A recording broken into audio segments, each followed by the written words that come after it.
Good morning, Smith parents and families. We are starting week 7 of this school year.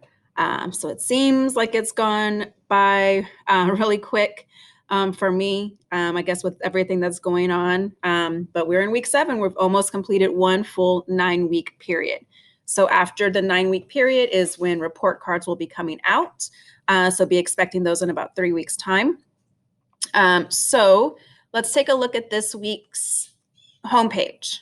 So if your students sign in to Canvas, I'm in student view, so it's a little bit different, but when your students sign into Canvas, they should see all the classes that they're enrolled in. They click on the dashboard and then it takes them to my account. It should say Reading Salcedo. This is what my homepage looks like. I added a couple of things here. So the schedule has always been on here. The schedule is the one on the right. If you want to make it bigger, you click on the little window icon and it makes it bigger. So you can see here that this is the schedule, remote learning schedule. So I always put this on here. So if your children ever have questions about what time they should be logging on, if there's tutoring, etc., then this is where they need to go. You can go here as well. So you notice that on Wednesday, we don't have Zoom. Normally, we don't have Zoom, but we do have a Zoom check-in at 9 a.m. This week, I will be unable to do that as I'm taking my mother to have surgery. And so I will not be able to be by my computer that day. So they should still be doing their assignments in Canvas because that is the way that they'll be counted present for attendance. So I'm going to explain that more to them when I meet with them in Zoom this week and let them know exactly what they need to complete. And as long as they're doing what they need to complete, they will be counted present. Down here in orange, I said click here for the preview for the new schedule that we begin on Monday, October 5th. On Monday, October 5th is when we're going to start having some students in person.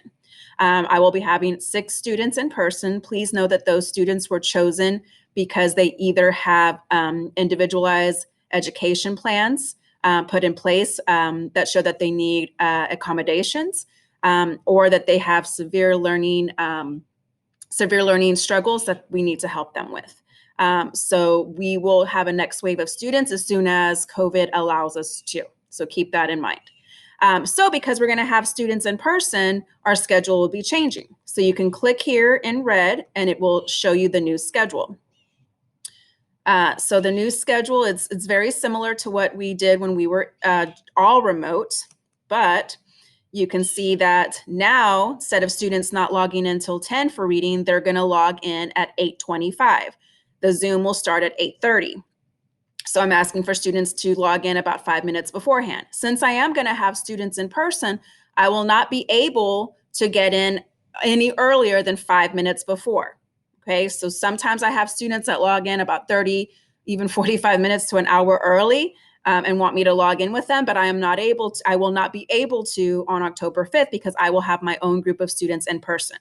So our Zoom starts at 8:30, so they should be logged in at 8:25. If they log in earlier, that's fine. Just know that I won't be able to let them in until 8:25.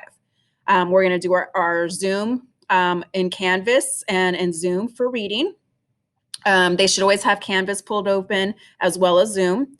Right after that, I'm going to have about 20 minutes to do small group intervention with them. And what that means is helping them with their independent work or helping them with anything that I saw that they struggled with in class. So it's going to be only about 20 minutes because, again, I have in-person students that when I end with my remote students, then I'll be working with my in-person students. Then from 9:50 to 10:30, that's when they should be completing the rest of their independent work on their own. Please know that if they come to the Zoom, that completes 1 grade. If they don't complete their independent work, however, that will still be a 0, even if they attended Zoom, because independent work is supposed to be completed on their own. This is my conference, 10:35 to 11:25, but please know it needs to be by appointment. So if you know that your student or you need me, I won't be available every day because sometimes I'm pulled for meetings, sometimes I'm pulled for trainings, sometimes things come up. So please just know that if you need me or your child needs me to set that up in advance so I can make time and make sure that it's in my schedule. Our lunch is from 11:25 to 12. Then they need to be logging in at 12 for their math Zoom class. It will last until 1:05. And then again, I'll be working with a group of students in a small group from 1:05 to 1:25. I will have to stop right at 1:25 because then that's when I'm working with my in-person students. So they've got that 30 minutes to keep working independently. Again, if they don't do that work, it is a 0, whether or not they came to Zoom, because the Zoom work is independent, is guided, which they do with me. Their independent work is on their own. So if they come to Zoom, cool, that's a good grade that they're going to get because they came to Zoom, but they would still be missing that independent work. They've got a break between 2 and 2:15. And then at 2:15, they should be logging in for their science Zoom, which will start right at 2:20, and it ends at 3:15. We don't have a small group for science. That is dismissal time. So at 3:15, I am not at my computer because I am dismissing the students. And then at 3:45 to 4:30, I will do tutoring. But please know that on that week, I'm only going to be doing tutoring for my remote students, because I will have those in-person students and they will have extra opportunities to work one-on-one with me. I'm going to make that tutoring just for remote students. And I'm going to be tutoring on Mondays and Thursdays only. Tuesdays, I have a meeting. Wednesdays, I have a meeting, and Friday is for lesson planning. So Mondays and Thursdays will be for tutoring, but only for remote students.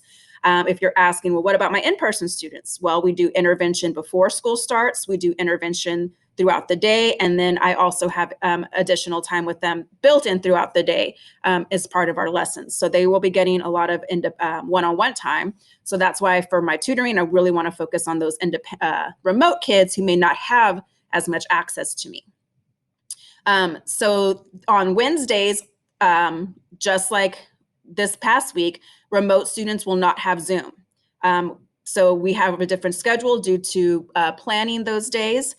So my in-person students will be with me doing intervention. My remote students will not be Zooming with me, but they will still have assignments that we will need to do on their own independently. So I wanted to make you aware of that. If you go back to the home page, you can also see that here where it says class resources, this is the Zoom meeting link. So you can click on the icon and it'll take you to the page for them to sign on. And then this is this week's meeting ID. Remember, it changes weekly for safety and security reasons. You can click on the YouTube icon to see my weekly message, which is this message. If you ever want to know what your children are doing for the week, this is our week at a glance. All you do is click the tabs and you see what we have for Monday. So anything in red is my teach time. So these things, the presentations are what I used to teach with. So if you want to go in and look at that, you can. This is how I teach the lesson. When I'm done teaching the lesson, I put the video recording here. So this is not linked yet because we haven't done the lesson. But once I record it, I put it here so anybody that missed the Zoom can just click here to watch. The practice is the things that they do in Zoom with me. And this is what is graded if they come to the Zoom. And then their independent work is what they should be doing outside of Zoom. Sometimes we do start it in Zoom, but that's not always the case depending on time. So please know the stuff in green is what should be done independently and is taken for a grade whether they come to the Zoom or not. Right? Sometimes things come up and you're not able to come to the Zoom. The children are not able to come to the Zoom. I understand, right? Life happens and you can't always do that, but that's why I provide those videos. So there really is not a reason why these independent work should not be done. And they're never very lengthy and they're never very hard. But if your child is struggling, make sure they're reaching out to me so I can help them with that. And then on the last page, info, I put things like their digital notebooks, which have a lot of information in there, and any other things, resources that they might be using in that day. Okay, so you can always go in and look here. I'm on a sample student page, but also know that if you go to grades, which is right here on the left-hand side, this is how you could see your child's grades. Here, this is again, I'm on a test student, a sample student. So these are all the assignments that they've had. If there is a dash here, that could mean that I either haven't graded it yet or no, that's what that means. And then if they haven't, if they got a grade, you can see their grade here. They always have by the end of Friday to turn everything in. And after that, that's when I change it to a 0 if they did not complete it. So you can also see there for their grades. So like you can see here, this is an example of something that would pop up missing. That means it was due, they have not turned it in yet. So let me know if you have any questions about the grades. And then don't forget the homepage is kind of where you can see everything from my class at a glance. Parents, you can go to information for parents. I'm in a test student, so it's not showing up, but this is where you would have my class information page, my contact information, schedules, things like that. Parent resources, there's information that can help you as far as anything you might need, like counselor, community hub, single sign-on information. And then there's also the help, which is good numbers that you might need for the nurse, the school, etc. So I wanted to share that with you. This is our last week of all remote. And then remember on next Monday, there will be a new schedule. Please understand, I need your children here for every Zoom. It's some of your students, your children are getting counted present, but when you look at their history, maybe they've only showed up for one Zoom that day. So they've missed 2 different Zooms. It's really hard to catch up when you've missed a lot of Zooms. So please make sure that if all possible, you are having your child attend every Zoom. And then again, if they miss it, I understand. Make sure though that they're watching that Zoom lesson video and they're completing the work. Because it's really hard for me to catch them up. I have students that miss 3 out of every 5 Zooms for like math, for instance, and it's really hard for them to catch up, and it is reflecting in their test grades. We will be setting conferences with parents starting in October, so please keep that in mind, where we will discuss grades, exam grades. I will show you how often they have attended Zooms, how often they've missed, and how often they've been late. With tardiness, please, again, understand that when I have in-person students, I will not be able to stop and repeat everything for children that arrive to the Zoom late. So I'm going to allow students to be about 10 minutes late. After that, I will not be able to let them in, because after 10 minutes, they've pretty much missed the entire me teaching lesson, and then they will be very behind for the rest of the lesson. But just know that they can always go back in, watch that video, and still get the lesson. Because again, it's going to be very hard for me once I have in-person and remote students. If you have any questions, don't hesitate to contact me and ask. Hope you have a great week, and thank you for all your support. Teachers would not be able to get this done without the support of the families.